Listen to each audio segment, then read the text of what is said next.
I'm probably one of the rarest individuals who can say I've seen contracting from every side of the table, right? As an undergrad student, I studied supply chain, right? Then I became a buyer and senior buyer. Then I was in the supply diversity seat. Then I became a supplier. So I was getting contracts with these corporations and designing programs to help them. The unique angle that I can bring to those who are navigating that space, again, government contract and corporate contracting, is I'm going to let you see this perspective from the side of the buyer. Most people are just going to tell you, okay, here's what you need to do as a supplier. Right. But how many are going to tell you, here's what the buyer thinks about you? Here's how they view your network and your connections. Excellent. Right? Here's how they view your competencies and your capacity and your capital. And whether you know it or not, you as a business, you're sending signals all the time that they're looking to pick up on. And you have to be sending those signals long before the RFP shows up.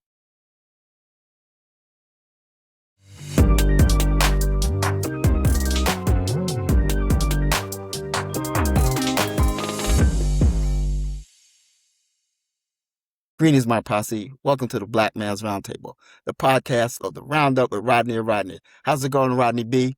Hey, Rodney, man, it is going outstanding. I tell you what, last episode, man, I kind of said that I was glad that 2025 was over with, and that was the longest decade of my life. Right. And I also said I was glad that January was over with, because January 2026, because that was the longest year of my life. And people are like, oh my God, that's what it felt like. But look, Rodney, we're in February, man. We're in Black History Month, and I'm just glad to be here, brother. You know, I'm scratching and surviving out here, brother, making it happen, flipping tables like Jesus, man. So I Rodney, I'm just enjoying myself, man. Glad that we are on our third season, man. Our third season of the Roundup, brother. Congratulations. I am really, absolutely, man. Congratulations to you, brother, because hey, without you, there is no Roundup with Rodney and Rodney. So, but look, Rodney, I know you have a great. You put together a great show for us for this episode, and yes, sir. We have Mr. Paul Wilson Jr. on. Yes, man, sir. This guy is great to just have him on. But I do just want the audience to know that this man is going to be talking about from stuck to scale ready and how to build your business from the buyer's perspective. So this man is a guru on how to build your business. We know that this economy, we know that this regime that we have at 1600 Pennsylvania Avenue right now has caused for many of us to I think do what we probably should have been doing a lot longer, which is entrepreneurs. And so, hey, we're the first fired. We're the first hired. We're still the first fired. Get out of here with that. They get rid of us when stuff like this happens. When America get the flu, we get COVID out here. Right. So absolutely. So definitely looking forward to him and what he can bring. I am just glad you got this brother onto the podcast. And also, Rodney, just looking forward to your hot topic where you're going to be talking about DNI and this FBI grab with the Fulton County Board of Elections there, and as always, man, your whole spotlight, and you're going to be talking about federal threat, kind of related to your hot topic, and them taking over elections. Yes. You're just taking over elections, man. Yes. All together, making it nationalized and all that stuff. So I'm looking forward to your hot topic and to your whole spotlight. So Rodney, without further ado, man, kick it off, brother. Well, I'm glad I caught this brother on this side of the ocean. Man, let me tell you something. Paul Wilson Jr. is a visionary executive, consultant, and ecosystem builder with over 20 years of experience advancing inclusive economic development across the United States and the global African diaspora. As a founder and CEO of Paul Wilson Global Solutions, he has helped organizations and entrepreneurs design purpose-driven strategies that deliver measurable impact and sustainable growth. That's an economic term. That's about making money. His leadership spans roles at the Russell Innovation Center for Entrepreneurs and the Urban League of Greater Atlanta and other national organizations where he specialized in ecosystem design, supplier and supply chain strategy, and high-impact program development. Again, it's about business. Paul collaborates internationally to strengthen business ecosystems and leadership capacity, including projects across Africa and South America. He is a published author of multiple books and a dynamic speaker. He's been married to his wife, Shanice, for 25 years, and they have 4 amazing children, according to him, and I'm sure they are. Yes, they are. All right, Pop. So tell us a little bit about where you're from, Paul, Where'd you go to school? What got you motivated as a young person to be an entrepreneur? Welcome to the program, sir. Yeah, no, I appreciate it. Thank you all again for being here. I know it feels like it's long overdue, but I feel at home. So definitely appreciate the opportunity to be here and to share a little bit of my story. So it's interesting you asked about, kind of what motivated me to be an entrepreneur. I didn't really grow up around entrepreneurs. So my first, as I'm, navigating through college, it was really to be, get that C-suite. I was going to get a corporate Mm-hmm. job and get to the top of the ladder, right? That was my Okay. goal. And so my undergrad, grew up in Arizona, Tempe, Arizona. Mm-hmm. Went to undergrad at the University of San Diego in California, Oh, and that's okay. where I majored in business. And supply chain was my area of expertise, which actually led me to be able to get recruited to Atlanta, in particular Georgia Power and Southern Company, Oh, to work there wow. as a buyer. And again, I'm coming in thinking, hey, I'm on the fast track. They recruited me from another state, right? I'm like, I'm gonna get that C-suite in like 2 years, right? And and got inside and realized it was a whole different conversation, right? Mm. And at that time, the average tenure for those employees is like 20-25 years.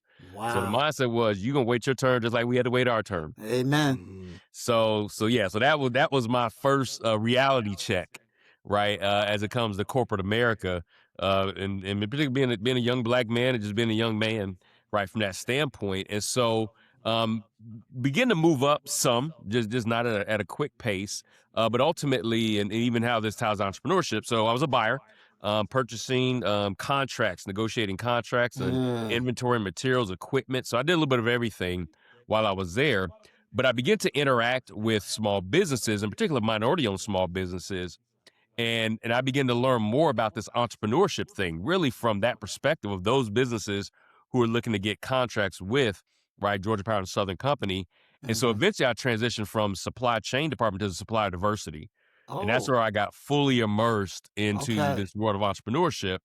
And my role was really as a consultant to work Mm-hmm. with these businesses Mm-hmm. to navigate, right, because again, these corporate supply chains can be very complex, right? Yes. So my goal Yes. was to help them navigate, but then also help them build capacity. So I was designing programs, Right. right, and providing some other solutions to help them build capacity. And at that point, yeah, I was like, you know what? I see a lot of these businesses being frustrated with this part of the journey, and there's a whole lot more businesses in the U.S., right, Mm. need help than just the ones trying to get to Georgia Power. So Mm-hmm. that became my entry into entrepreneurship. I resigned a good job, right, and, and eventually, I started a consulting company, and so Mm-hmm. that was my first adventure, if you will, Mm-hmm. into entrepreneurship. Oh, excellent, excellent, excellent. So now, as part of this journey, where did you wind up as it related to the Russell Center, and where did that take you from there? Yeah, no, that's a great question. So I'd have to really back up because before Russell Center and a lot of things that kind of shaped my journey to get there. Mm-hmm. So again, so as a consulting company, the first company I started, so I was working with national companies, other national utilities, and helping Mm-hmm. them streamline their supply chains, right? Okay. But also creating more opportunities for diverse businesses. So I was Okay. also consulting with their supply diversity teams, and right, Nice. helping them expand capacity, increase efficiency. They're actually creating more opportunities for those businesses. And so that Mm-hmm. business actually started growing actually really well. And then a lot of times the unexpected happens, right? Mm-hmm. Something out of our control. The economy Mm-hmm. crashed, Mm. right? And so did my business along with it, Mm-hmm. right? Because a lot of times when companies get tight, Right. they're gonna cut people, First thing you're right? gonna go. Yeah. Exactly, consultants, and let alone Yes. diversity consultants. Oh, Lord, Right. yes. Yeah, I had the triple threat working against me, Ooh. right, at that time. So I had to pivot, right? Yeah. And again, it was extremely challenging during that time. As a matter of fact, Yeah.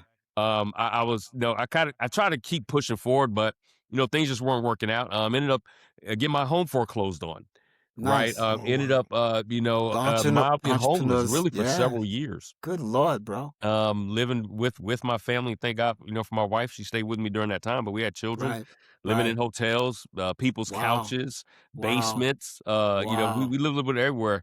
The only thing that we were fortunate never to have to go to, never had to go to a shelter or on the streets. And Amen. I'm Amen. grateful to God for that. But Amen. it was still very challenging again for Sure. several years. That this wasn't several Understood. months. This is several years part of me still trying to make that entrepreneur dream happen. And then I had to pivot and say, okay, well, maybe the season is up from entrepreneurship. And Right. so eventually I entered back into the workforce. And after a couple of part-time jobs, I landed at the SBDC. And I Ah, think that's maybe what you is and I that? first met. What is that? What is that? I'm sorry, the Small Business Development Center at Georgia State University, Got it. which provides free consulting services to Correct. small businesses. Correct. Well, we kind of joke and say it wasn't free; it was prepaid, right? Because it's your Prepaid. tax Somebody dollars paid for it. that you Yeah. paid for, right? Right. So go make sure you get the best benefit from your tax dollars. That's Go right. take advantage of those resources. Right. But basically, re-engage with the SBDC. Again, I'm passionate about entrepreneurs. So I got to coach entrepreneurs, Nice. help them build and grow. Got to Nice. develop some programs working with some major corporations Right. in terms of supplier readiness. So I was Right. able to tap back into my previous supply chain, Sure. right, Sure. experience and supplier readiness.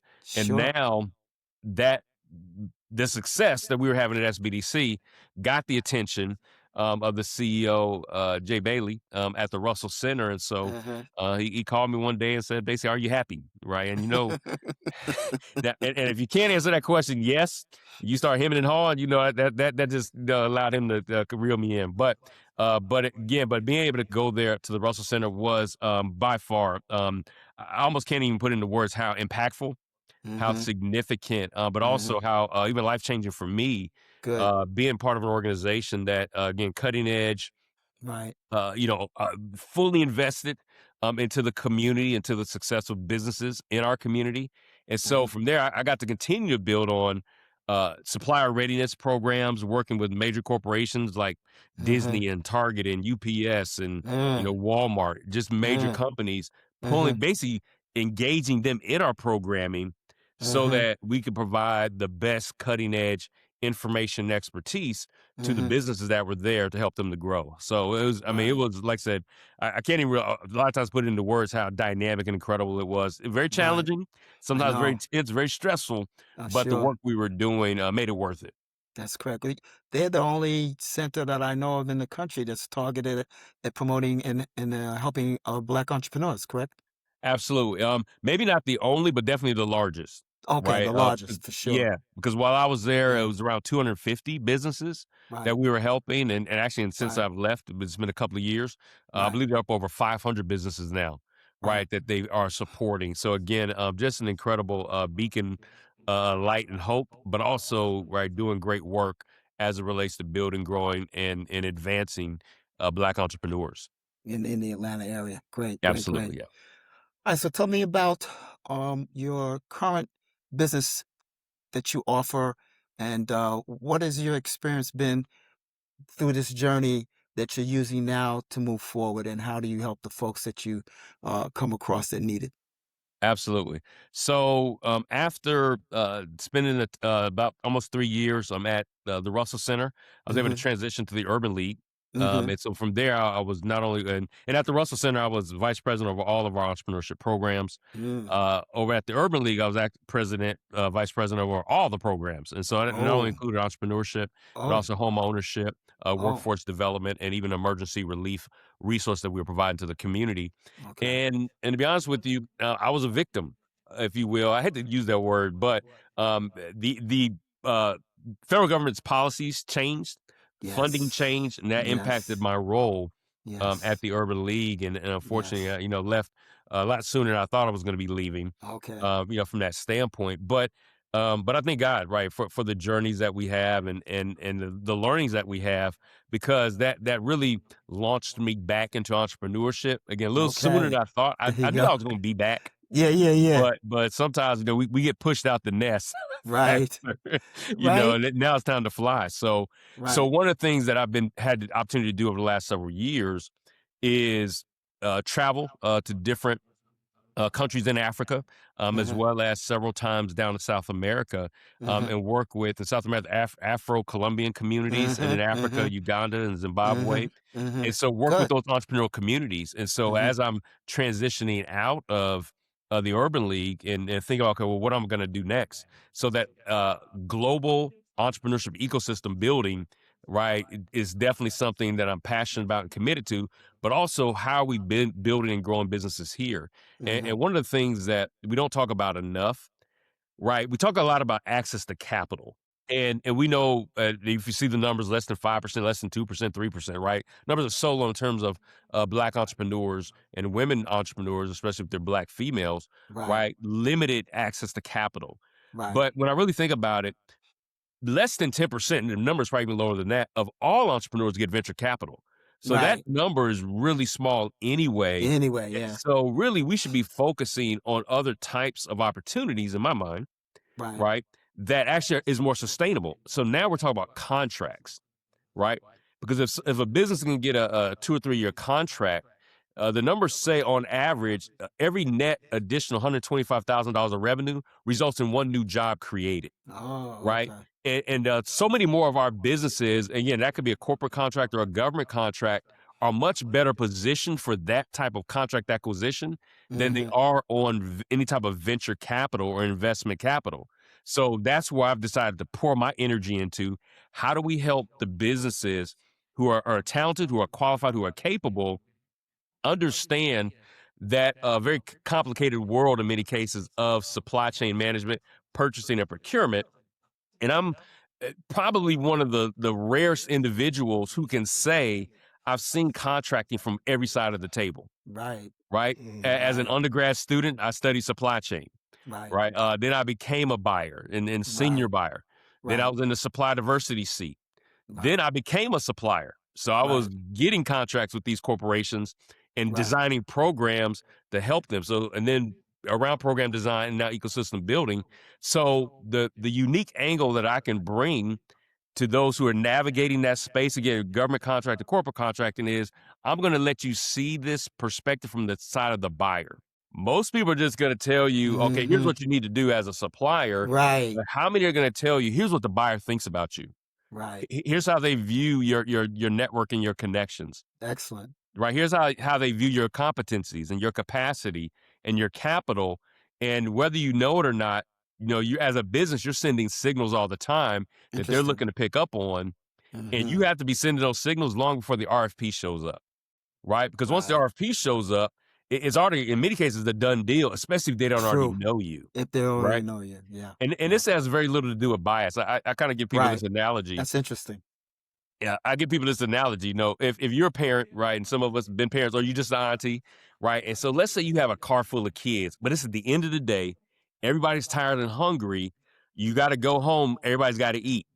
Well, do I want to go straight home? No, because there's no food in the refrigerator, right? Do I want to go to the grocery store? But I still got to go get it, come home and cook it. So I'm gonna probably choose the fastest, quickest, least stressful thing at this moment, right? I'm gonna choose Right. fast food. A Right. lot of times, that's the role of the buyer.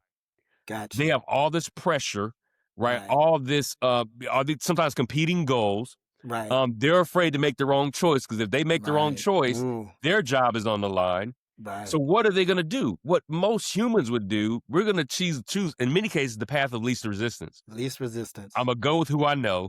I'm going to Right. go with somebody I'm more than likely won't get in trouble with, Right. right? That has the least amount of red flags. And a lot of businesses, as they're in the contracting process, don't take that into consideration, Int- right, in terms of that standpoint. So the resources and the services that I provide is, again, helping businesses understand the contracting process from the buyer's perspective so they can remove those hidden barriers, right, win more contracts, get more capital, and build a profitable and sustainable business. Well, I got a thought that I wanted to share with you. Yeah. Based upon the current climate in the country and basically a directive coming down from on high to educational institutions, Fortune Mm-hmm.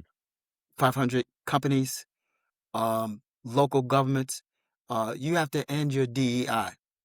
Mm-hmm. So federal contracting is a big part of federal contracting that minority firms, particularly Black and Hispanic firms, and even women-owned firms, benefited from was the 8A set-aside program, which targeted Yeah. disadvantaged, but was supposed to get to us. And a Right. lot of these programs that were developed, during the 70s and 80s were designed to begin to repair the damage of chattel slavery and the descendants who had suffered so they could get a seat Absolutely. at the table and get some of those contracts. So are we saying that we've satisfied the reparations issue with Black businesses, and we didn't need to do any more contracting with them, period, let alone so-called give them an advantage. So what has the impact been that you've seen on our community based upon this change in policy? No, that's the right question to be asking right now. So the impact has been major, right? There have been hundreds, maybe even thousands of companies who have been decertified, right, by the government.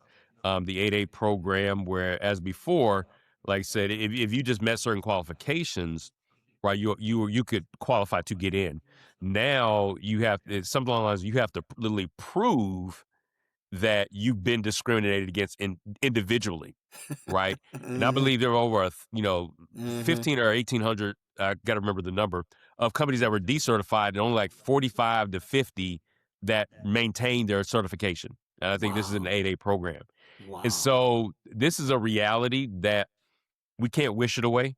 Right. Some people want to say, well, we'll just wait to midterms or we'll wait to next 4 years, but that's a lot of damage that could be done in the next couple of years in terms of us. If we just focus on economic damage, there's other type of damage too. But for right now, let's talk about economic damage. Sure. Right. And just waiting and hoping the administration changes to reverse some things. That's not a plan. Hope is not a plan. Right. Thank you. Thank And you. so we really have to take this thing head on. And the other thing we have, if we want to be, let's say, really honest, is did you get the business only because you had a certification? Thank you. Right? If you didn't have a certification, did you demonstrate effectiveness, impact, cost savings, right? Whatever the KPIs are. Performance, absolutely, right? Customer referrals, customer feedback. Yes. Were you the best of the best if we're not even considering a certification? Correct. Or were you only supposed to be riding in on it? And even if we look at the 8A program, again, not to pick it apart, but the latest numbers I heard is that the companies that got into 8A, because they didn't understand federal contracting when they got in, it took them 4 to 5 years sometimes to get their first contract. Well, you're halfway through because the program is only 9 years. 9 years. Right? Wow. And so if you didn't understand federal contract before you got in, you're learning and your time is being taken. So you didn't even take advantage. And also, if we look at it, the 8A was supposed to be a business development program. Correct. So that it propels you forward. And by the time you leave, right, you should be an expert in federal contracting that you're allowed to maintain momentum. There are many companies that, unfortunately, after that 9 years over, they literally fell off a cliff. Wow. Because, again, they didn't use the opportunity to expand their business, to grow their business, to diversify. Correct. Right, to take the lessons learned and again, use that as a launching pad. Wow. It became a cliff. And so, and again, I'm not here to disparage the program because we need that program. Yeah. But if we're not going to have it, yes, what do we what's the do? answer then? Yeah, And what do we again, do? So to me, that's I believe I'm helping to fill that void when we talk about readiness. How do we get companies ready for that process, right, to deal with government buyers and or corporate buyers, Right. by understanding what's on the other side of that curtain, kind of like the Wizard of Oz, right? Right. Sometimes you feel like when you send in that RFP, it's going behind this dark curtain. I don't know what's happening. That's right. Well, I'm gonna help you. I'm gonna be the Wizard of Oz. I'm gonna pull that curtain back and show you how they think, show you how they're making decisions, show you how they're evaluating and assessing businesses, right, on the way to making those awards. Gotcha. So now it's about being competitive versus looking Absolutely. for an advantage based upon, a program that says we're going to take care of the Black folks that we've been screwing over for all these hundreds of years. Oh, okay, Right, exactly. I'm sorry, Rodney. You get me started, man. I start thinking about the policy. But we can take this conversation a whole other direction, but I don't think we have time tonight. No, we don't. Not today. So now I understand you're an author. Tell us about your books, and then tell us whatever you wanted to leave with the audience before we close. Absolutely. Well, fortunately, I wrote my first book way back in 2010 when I first became an entrepreneur. It was actually called Dream Big in 3D, How to Pursue a Bold, Innovative, God-Inspired Life. I'm huge on helping people find their purpose, right, and lean into that in particular in their employment. And again, that's whether you're an employee or an entrepreneur, right? How do you bring your purpose, your passions, and your personality to maximize who you are? Wrote several books after that. But the most recent book, which I'm excited about, it really connects to the work I'm doing now, called the Scale Ready Supplier Playbook. It really does open the reader's eyes from the buyer's perspective, how to navigate, again, in what I call the 4 scale drivers: connections, competencies, capacity, and capital, and Okay. how the buyers are evaluating businesses based on those 4 drivers.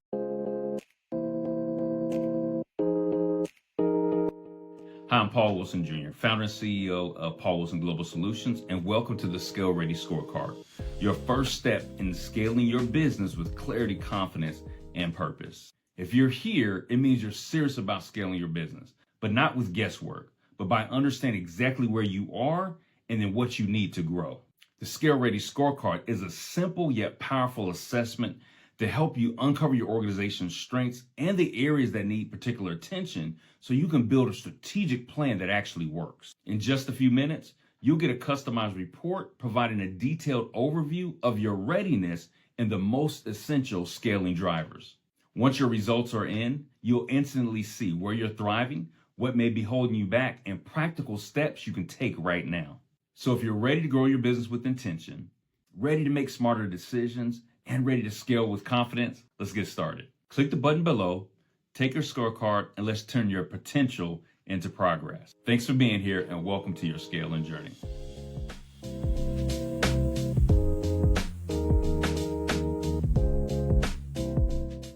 Understood. So you can get that book now. So at my website, paulwilsonglobal.com. I also have a free resource for businesses who say, let me assess myself based on, again, the buyer's perspective. Literally takes less than 3 minutes, gives you some immediate feedback and some recommendations on things you can do in those 4 areas to evaluate yourself and then make some changes from that standpoint. And then lastly, I'm excited. We're launching our first cohort program, a 6-week program that we're going to take a deep dive in these areas, help assess those businesses, but also help them align, again, with the buyer's view and the buyer's perspective in those 4 areas of business. It's not just about the information that's going to be shared. It's really transformational and help you implement some tools, strategies, and systems so that you're best positioned to be in alignment with buyers' expectations that allow you to grow your business, win these contracts. And again, every net $125,000 of revenue is a new job created. So it's not just about the revenue those companies can get, but how is that how can that have a ripple effect in our communities if these businesses are literally creating jobs and creating opportunities for others? So that's what I'm passionate about, and I'm excited to be able to launch this program and bring these resources again to our communities. In many cases, information that they won't hear anywhere else, but to give them these tools to help them remove those hidden barriers so they can grow their business. Well, we believe very strongly in Black business development, so we really appreciate that. So how do they register for this, or how do they find out how to register for this cohort? Absolutely. So if they go to paulwilsonglobal.com, they will, paulwilsonglobal.com, the information will be on there, Scale Ready Supplier Launchpad. It does launch February 18th. So some people who see this beforehand time, right? But even if you see it after February 18th, there will be a rolling onboarding and a rolling registration. Like I say, it just opens February 18th. Gotcha. But again, you can still jump in because again, it'll be an online community. Nice. Right. It'll be live facilitation, but also discussion boards, and all the content will be recorded. So again, even if you don't make it by the 18th, everything that we're doing in that group and in that community will be recorded, will be accessible, and you're not going to miss anything. So I highly encourage you, again, if you're stuck and not sure why you haven't been able to win contracts, win bids, why buyers aren't giving you a call back, or even other decision makers, this is the course that you want to be in, again, especially if you're specifically focused on business to business or business to government opportunities. Right. Again, I'm excited to be your guide to help you navigate through that process. Rodney, what you got? Hey, Rodney, really not much at all, but I do want to, first of all, Paul, I want to make sure, man, that, we're doing a Black author series here on the Black Man's Roundtable for this year. And look, we're going to have to bring you back for your latest book to get you to do, a full 1-hour show with us on that book.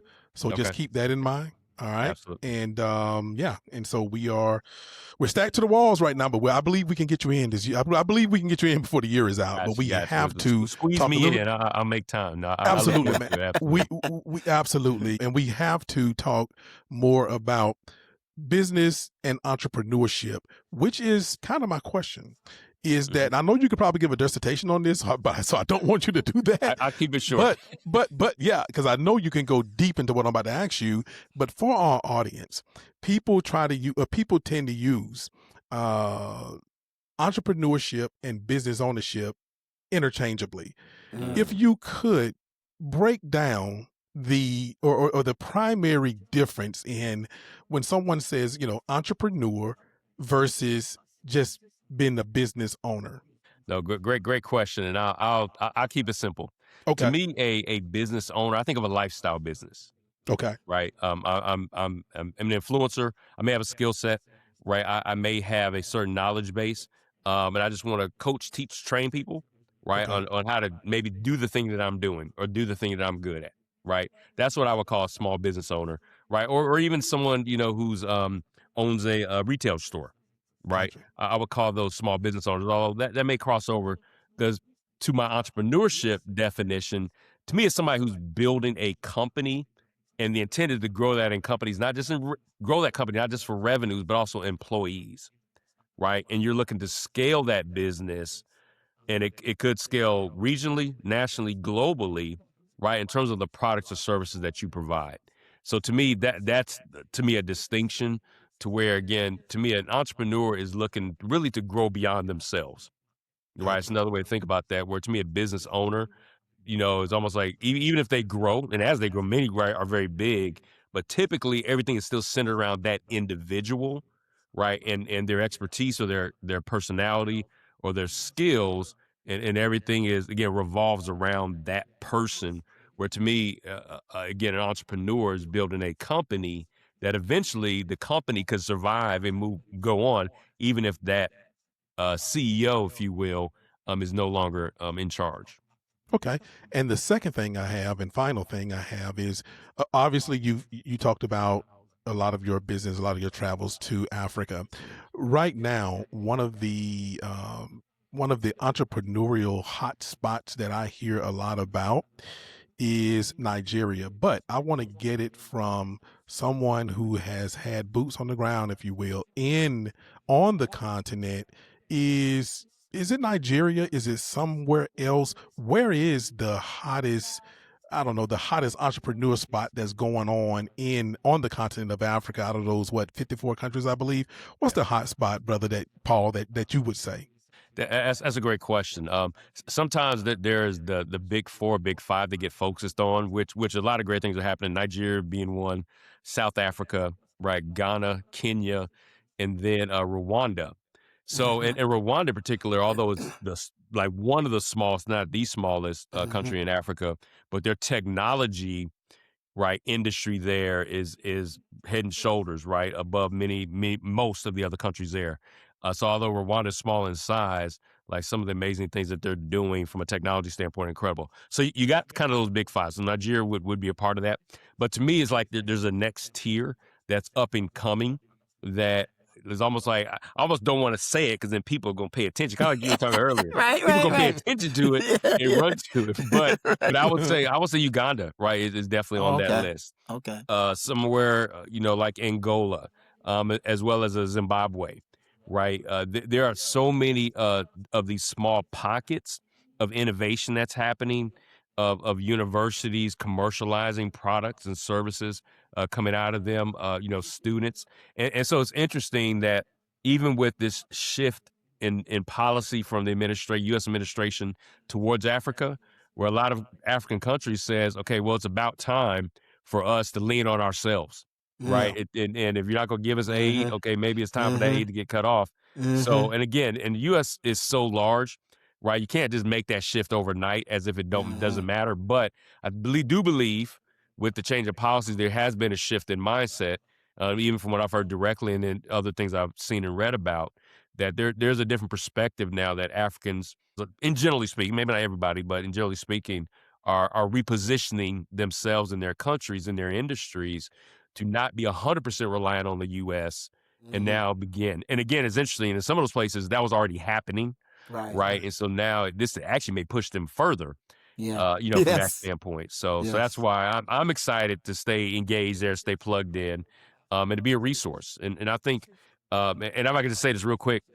A lot of people, even African Americans here, have a misconception in some cases about how Africans view us. But so many people that I've heard from directly and even indirectly, they want us to come. Yes. Right. They want us to come home. They want us to come, not just as a tourist, Yes. come invest, come be a partner, come collaborate, come and engage. And so to me, again, if you're a business owner and you are looking for new markets and new opportunities, Africa to me is the first place you need to be looking. And I even say across the diaspora, right? So even thinking about other places where there are strong and large African descent populations, like Brazil, Colombia, the UK, Caribbean, where I think we need to be more collaborative in that way because the doors are open to us, whether we know it or not. Excellent. And that's why I asked you the question, is because of that misnomer, that misconception about, how they feel about us. They literally want us over there. Absolutely. They want us over there. They want our ingenuity. They want all the things that we have learned. They want the culture that we carry that never left our gene pool, but they also want some of the Western technology and some of the Western, ways that we've learned how to innovate and do those kinds of things. So, but that's why I asked you the question. But the good thing is you named about 6, 7, 8 different countries on that continent. And so, but I know that a lot of people who follow this platform, they are very interested in Africa. And so that's why I wanted to ask you that question. And other than that, Rodney, hey, man, Paul, like I said, we're looking forward, man, to getting you back on here to talk about your latest project, your latest book, and that kind of thing. And like I said, we're going to do everything we can, brother, to get you in. But other than that, Rodney, hey, great. Yes, great guest, thank you. I look forward to it. Yeah. Paul, we wish you the best of success going forward, and God bless you and the family. Absolutely. No, I appreciate it. And if I could just say one last word. Yes, sir. And I say it about Africa. I mean, there's so much for us to learn from each other, right? And so much that we can draw from them too. And I love that culture exchange that we can have from that standpoint. So, but again, I appreciate both of you having me on. And I like to look forward to that next opportunity. God bless you guys.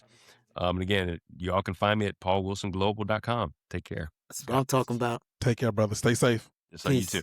Thank you. All right. All right, Rodney. Yes, sir.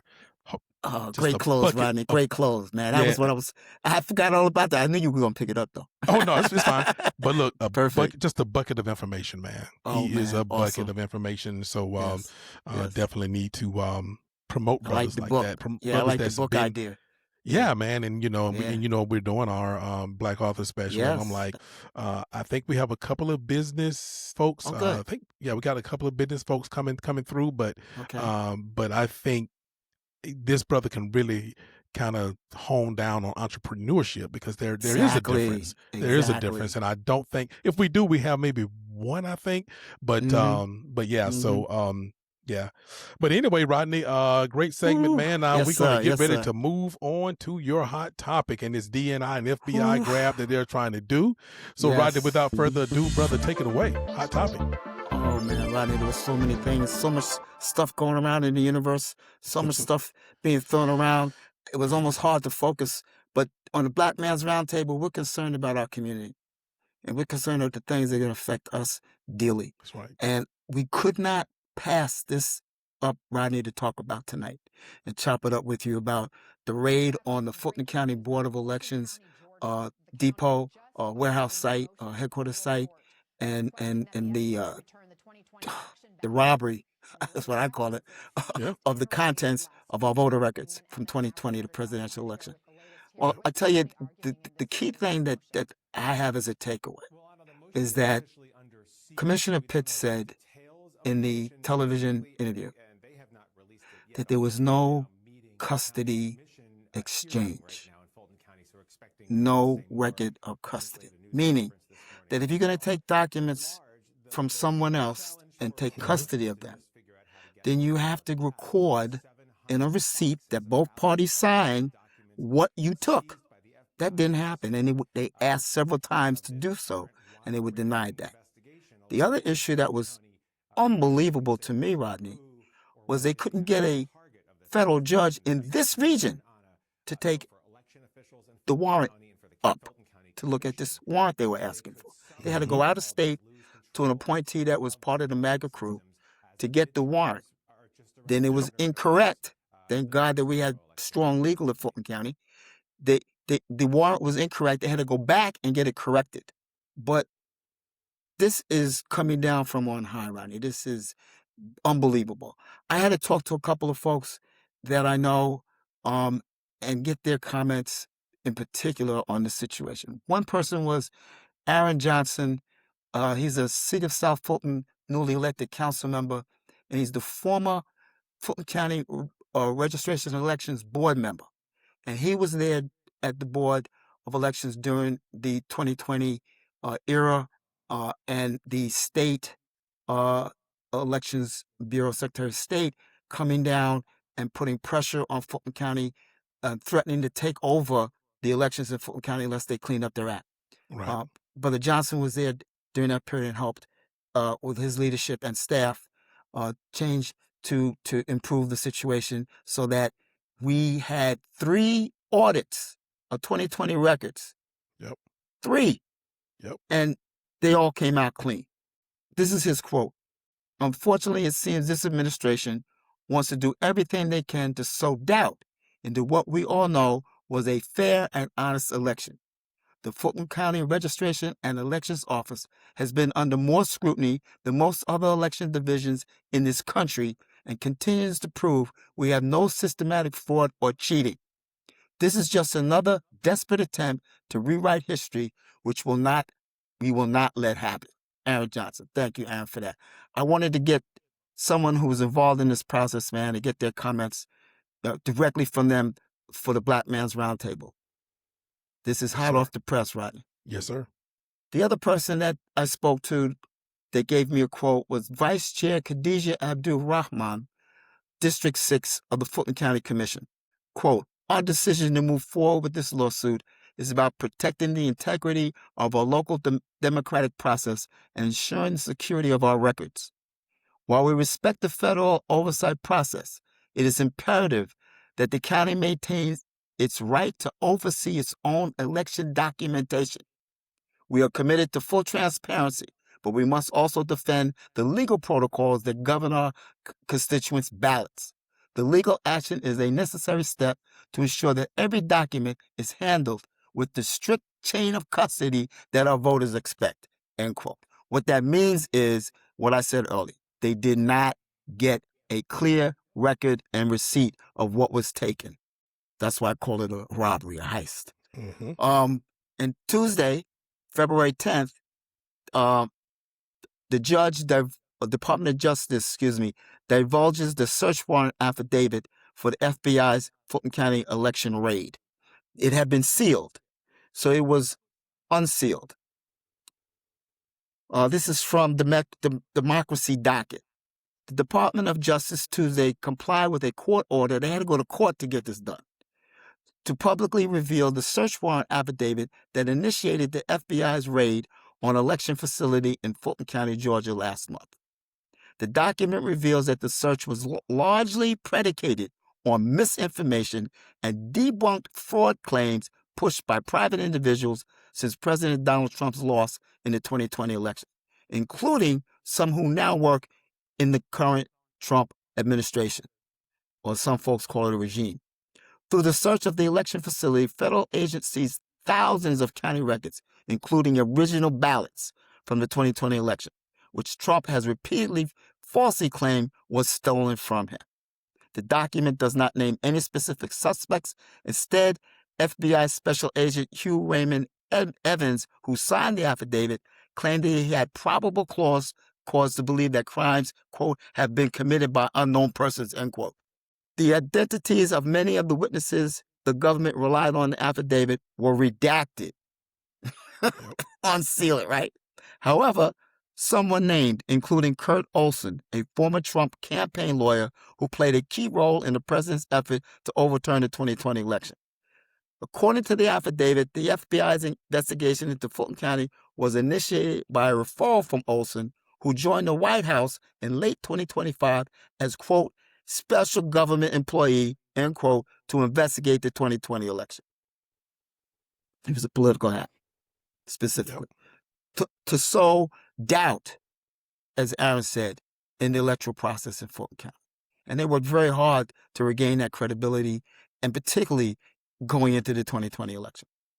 So the legal fight has started, Rodney.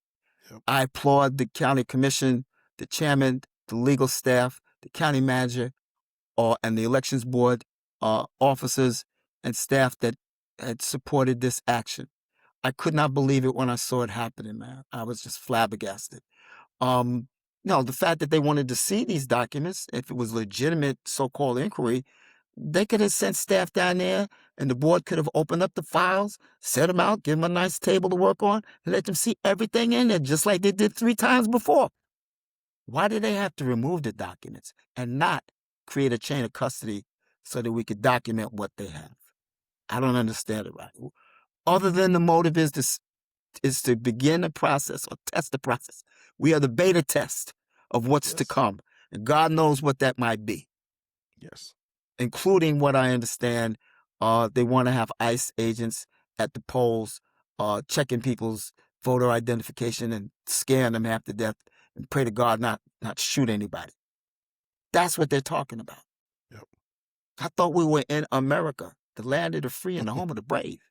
What's this all about? Well, we are in America, and history may not repeat, but it definitely rhymes. And so we are in America. This has been done. This is not something that is just unheard of in America. Rodney, it was a test run. In my opinion, it was no more than a test run to see. We're talking about 2020 elections, the 2020 election here in Fulton County. And I've talked about how I believe that in this month of February, how we're probably going to see a lot of, I don't know, just stuff that's targeted towards people and places that look like you and me, and that looks like where we live. So I don't think it's going to stop here in Fulton County, but yeah, I just see it as no more than a test run. I've sent out a cry, if you will, to county and city leaders to get ready. Get ready. Right now, you have about 7 months or so to prepare for this nonsense. Get your law enforcement agencies, your sheriff, your police, your DAs. Don't forget they are law enforcement. Get your DAs, get people to get ready to stop these guys, to go after these guys, because they really like that appearance that they did in Fulton County to bust through the doors, if you will, with these FBI shirt jackets on and just grab stuff and take it. Like you said, there's no receipt. None of that happened. And they like to look. They want to see how people react. They really want to see how a heavily black county like Fulton County, how it reacts. And when I say heavily black, I'm talking about the elected officials as well as the citizens. They wanting to see how they're going to act and how they're going to react to this stuff. And so there's nothing to gain out of that raid. Gotcha. There's absolutely nothing to gain except for propaganda, except for some knowledge on how what they can do come November of this year, because they know that they are going to get absolutely slaughtered if things continue the way that they're going. And if Democrats continue to show that they have a spine, they are going to get slaughtered, especially, like I said, if the Democrats can do something to just nullify ICE. Yeah. So, but so that's my take on it, Rodney. Yeah, I hear you. That's in the budget process now. Yeah. I just want to give you a couple of comments from an article. Legal fight escalates over Georgia voting records as Trump says he wants to take over elections. This is by the Associated Press, Kirk Brombach and Nicholas Ricard, February 4th. Oh man, the president in the Oval Office remarks said, citing fraud allegations that numerous audits and investigations courts have debunked. He keeps quoting the same thing. Quote, This case is not only about Fulton County, end quote, said County Chair Rob Pitts. Quote, this is about elections across Georgia and across the nation. Yep. This man has made it very clear that he wants to, quote, take over, end quote, elections from Democratic-run areas with the November midterms on the horizon. So there's not even hiding it, bro. No. It's like a dictator commenting on what he plans to do, whether he has the right to do it or not. That's the issue. Did he have the right to do it or not? Remember, Rodney, once you get the mainstream media into your pockets, you don't have to hide anything anymore. But go ahead, brother. Yeah. Quote, the president himself and his allies, they refused to accept the fact that they lost, end quote, Pitt said. Quote, and even if he had won Georgia, he would have still lost the presidency, end quote.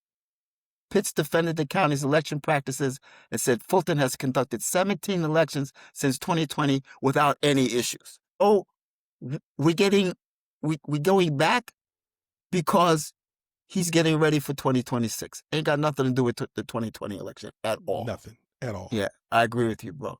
Nothing at all. Nothing at all. And I appreciate the elected officials trying to explain and talk about things like Fulton County has had 17 elections. I appreciate Mr. Pitts, but at the end of the day, let's stop talking about that because that's not what it's about. Right. It's just not what it's about. And that's not what Democratic voters want to hear. They want to hear the elected officials say, this is nothing but a dry run to take over your votes, to take over what you vote on in November, and we are not going to let it happen. And here are the things that we are doing to put in place right now to stop the steal.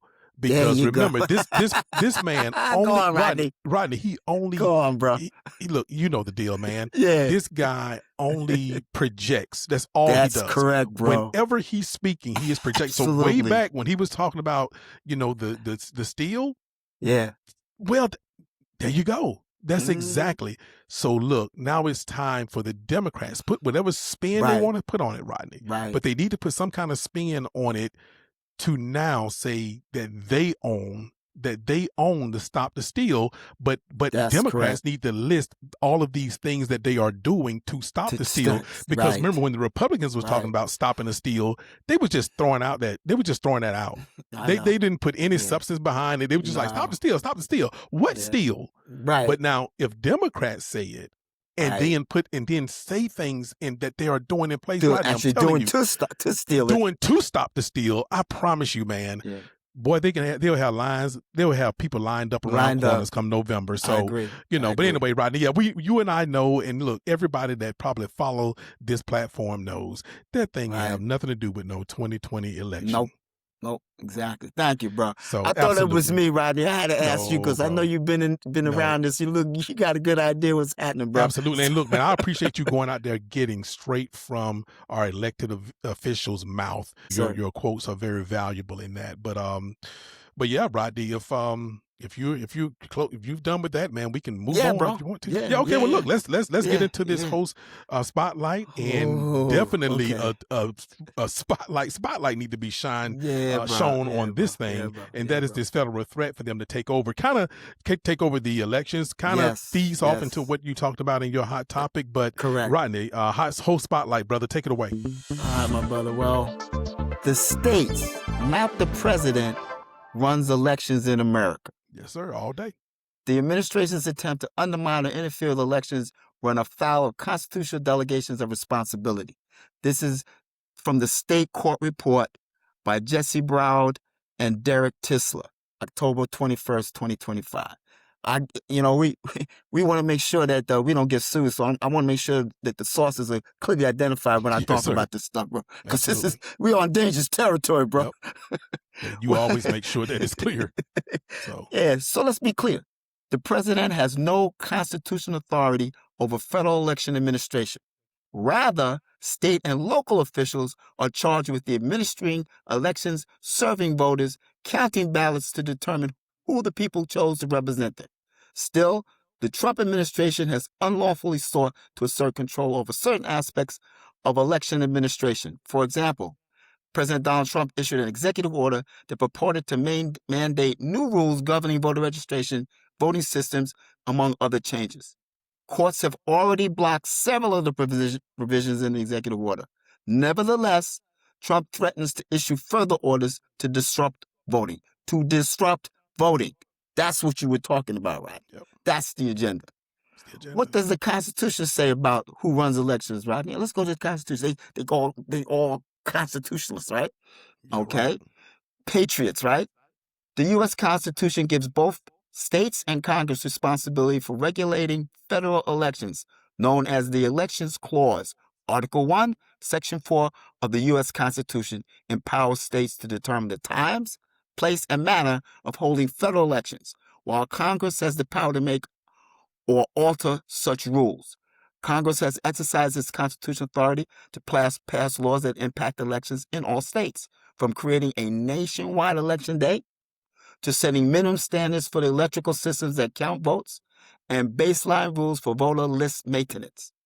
Beyond that, the election administration falls primarily to states and localities. So now we got the facts. Yep. But I guess be damned the facts for certain people, right? That's right. States' authority is, of course, not limitless, as state law cannot violate constitutional rights. For example, the 14th Amendment ensures all voters are treated fairly and equitably. We know about the 14th Amendment, right? Yep. So that's the roles right there. And the federal government's role in elections, as previously discussed, the Constitution provides a role for Congress to make or alter election laws. There's the 14th Amendment, which we talked about, the 15th Amendment prohibiting race-based discrimination, the 19th Amendment, which was women's suffrage, giving them the right to vote, the 24th forbidding poll taxes, that was to stop them poll taxing our ancestors, and the 26th lowering the voting age to 18. So that's the role that legislatively they've played in this whole process. But the bottom line is, can the president interfere with election administration? No. The Constitution does not delegate any authority over elections to the president beyond the general role of signing or vetoing federal legislation setting election rules. The president may issue executive orders that impact federal agencies and employees carry out federal election laws, but cannot unilaterally rewrite these laws or alter state laws on how elections are run. Quote, the president has no power to overturn election results or cancel elections. Bottom line, Rodney. That's it. That's it. So to my folks in the back of the room. Talk to him, brother. Okay? No, he cannot take over the elections. He cannot sign executive orders that violate the U.S. Constitution or current law. We are not living in an authoritarian state if we decide not to be in one. That's where we are, my brother. And Rodney, for those in the back, look, I understand your trepidation. I really do. Because it's like, well, he got the Supreme Court in his pocket. And you are right. I can't argue with that. But these are the moments right now for the Democratic Party to talk and to give a civics lesson. We know we talk about on this program a lot, Rodney, how they took civics out of the classroom, out of high schools many years ago. Definitely in the late 80s, by the time, like I said, I got civics, and I know for sure that I was one of the last high school classes in America to receive actual civics, where you got credit hours for civics. In the late 80s, early 90s, this stuff was pretty much gone, man, after that. And so, but this is an opportune time, in my opinion, for the Democrats to talk a lot about the Constitution right now, to talk a lot about, the 13th, 14th, 15th, 19th, 24th, talk about these amendments that affect voting, and also talk about what it takes in order to overturn something when it comes down to the Constitution. A whole Continental Congress. Talk about it. Let the people know what it takes so they feel like their votes are not wasted. Right. Look, I don't want to minimize what the people thinking right now, which is that he got the Supreme Court. Like I said a couple of minutes ago, I got it. I'm with you on that. But however, there are still procedures that even the most 5 conservative justices on the Supreme Court cannot take away. Right. Cannot take away without some kind of mutiny in this country. You see, You, so but this is what I think that needs to be echoed over these 7 months, Rodney. Is the Democrats giving a lesson, but not just talking, doing something about it, putting things in place locally. Correct. Even in those places that look, we have to do it, Rodney, in places where that this guy won by 19 and 20 points. Because as we can see with all of these special elections that are happening in America, the Republicans are getting mollywopped in places where where Donald Trump won double digits. Double digits. I'm talking about double. I'm not talking about 10. I'm talking about 20 points, double digits. And so we have to not look at and say, well, you know, it's that county or that state is ran by Republicans. What are we going to do? No, here's the thing. There's a lot of people. They are showing it with their votes in these off elections, in these special elections. They are showing that they don't want it, that they are tired of it. You have to go not only in you got the triple D, you got the DNC. Look, use every resource available. Use your local politicians as well to go into those places and say, look, don't let them mess with y'all's vote. And you might say, well, why are we talking to them? It's a Republican county or whatever. Go talk to them. I'm telling you, go and talk to these people. Talk to everybody, right? And I think this is the time to do that, brother. But no, it is. I appreciate your spotlight. It needs to be. But look, we're just the Black Man's Roundtable. We're just a small platform, local, regional, whatever you want to call us. But look, I'm so glad that you shine the light on this. But it's time for the establishment Democrats to shine a light on what is to come. That in your hot topic had nothing to do with the 2020 elections. They are getting ready to try to take over all of a sudden states' rights. Yes, sir. Every single thing that the GOP has been talking about for the last 60 years, since 1963, 64, everything that they have talked about, from states' rights to limited government to just so many things, they have literally flip-flopped on. That's called desperation. And it's time for the Democrats to take advantage of they are doing trick plays. And, you know, we just had the Super Bowl. So they are out here riding. They are out doing fake punts, fake field goals. They doing all kind of trick plays, double reverses. You know, they are doing. And now look, the defensive coordinators need to become almost offensive mindset and get the party in the offense. Get off defense. You don't need to be on defense when these guys are just calling every play as a Hail Mary. You know what's coming. So think about the offense. And that's just my little Super Bowl analogy. But yeah, Rodney, thanks for that. No problem, my brother. But to your point, the bottom line is this is really no longer about Republican and Democrat. That's right. This is, are you an American and you want to protect your democracy, or you go along with this MAGA crowd and the regime that's in the White House right now? That's the question. It's not about partisan politics any longer. Nope. Because there's no respect for anyone, regardless of party. And the people that know that the most are the ones who are in Congress that are members of the Republican Party, because they're the ones whispering behind closed doors, oh my God, this is the worst thing that's happened to us. But they're kissing his butt in the daylight. So the bottom line is, my brother, the people have to see this is not about color. This is not about whether you speak Spanish. It's not about your so-called race. Nope. It's not about economics. It's about whether you're an American. As Bad Bunny Benito said, we're all Americans. We're all Americans. And the only thing that's going to overcome hate, he says, is love.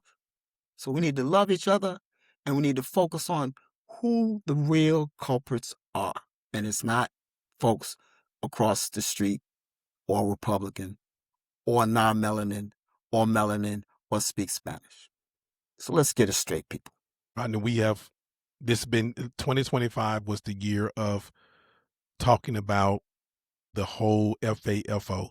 Yes, sir. And I hope that people have really learned, like you just laid out, it's not about any of those superficial things like race and color and all of that. It's not even about socioeconomics. No, It's sir. not even about that.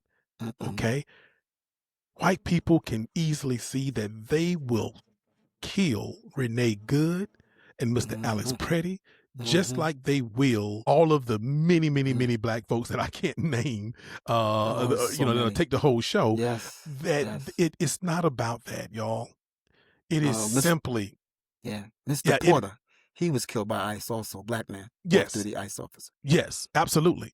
And it is simply about, honestly, Rodney, the rich billionaires who are at the top of all of this stuff. And it's about them colluding. It is about them talking to each other. We can see that in the economics. We can see that with the Epstein files. We can see that all across the board. And they are the showcase. It is out there. There is the dog whistles has been put up. This man is trying to distract us and get us out in these streets with having Michelle Obama and Barack Obama being apes and gorillas. Yes. Look, we've seen that stuff. The only people right now that are seem to be up in arms about this is the non-melanated folks, because we've seen that forever. It's a distraction, bro. It's just a distraction. It's a distraction, and it's also bait to get what they want. Yes. They want for black people to be out in them streets. It is what they want. Yes. And look, don't worry about it. You stay home if you feel that that's what you need to do. One of our mottos for this, one of our taglines for this show, for the Black Man's Roundtable, is we will see you out in them suites and them streets. We'll go out there. Rodney was out there getting statements from everybody, getting quotes and stuff. You know what? Eat your popcorn. Let other folks out there, to do it. And but yeah, don't take the bait. And but yeah, they want this country in a ray rot, and they want this country to be in in a state of martial law before the elections of November. Don't fall for it. Just have patience. And black folks, look, we've had patience in this country since 1619. We know what's coming up. Since before 1619, I'm sorry. Hello. We know what. Yeah, we know what's coming up. We know what's happening. And so I'm just asking, our counterparts is that, what? You keep doing what you're doing too. Get out there. Get out there. So that way you can show everybody the less melanin you have in your skin, and for the government to treat you a certain way, you are showing the rest of the masses exactly what they think. They can't just say, now the world can't just say, or the country just can't say, well, it's just another black person, or it's just another, brown person or whatever. Right. No, it is lily white. And then, when with Renee Good, it's like, well, she's gay or whatever. She's a lesbian or whatever. It's like, okay, all right, you got that. But what about Mr. Pretty? So, I tell you what, if you don't believe us, go out there and you will see. You will see exactly what we're talking about. So, yeah, Rodney, thanks for shining the spotlight on this stuff, man. No problem, my brother. God bless you, man. It's a great show. Always good to chop it up with you. And, we're here at the Black Man's Roundtable. That's what we believe in, man. Keeping it real. Bring it, man. We're going to try to bring that fire every single week. So, Rodney, you close it out, brother. All right, man. We can catch the roundup with Rodney. The second Thursday of every month at 7 p.m. You can check us out on YouTube or Facebook. And you can get us on Spotify or wherever you get your podcasts. Until the next time, we'll keep rounding them up. Peace, Rodney. Peace out. Hey, family. If you like what you saw, visit our website at blackmansroundtable.com for more information or to check out more content. Until next time, we'll see you in them suites and them streets. Peace.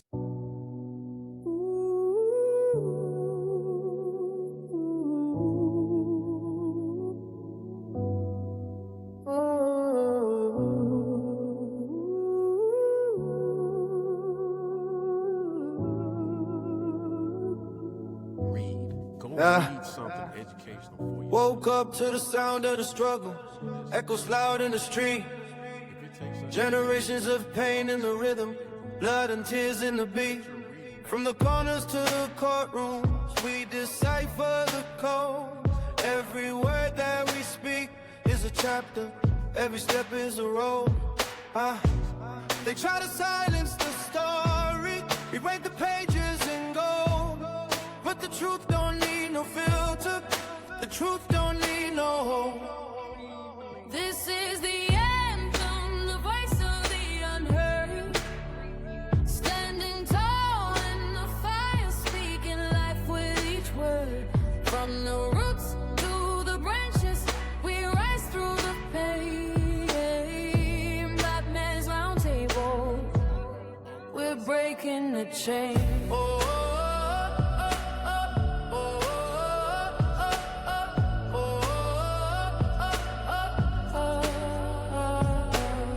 Microphone in my hand like a weapon, wisdom passed down through the ages.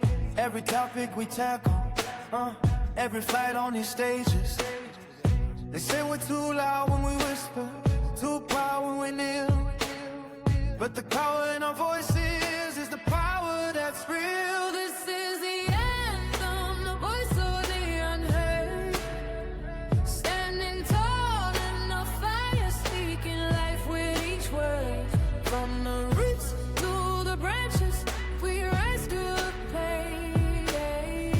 Black man's round table, we're breaking the chain.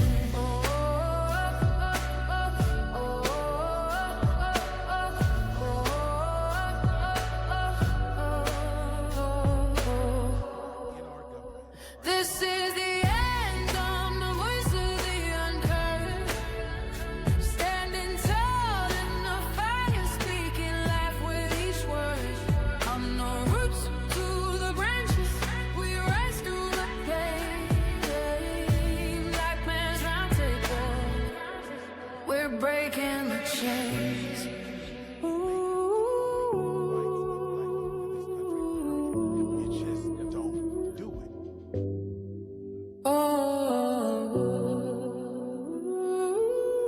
Unapologetically black.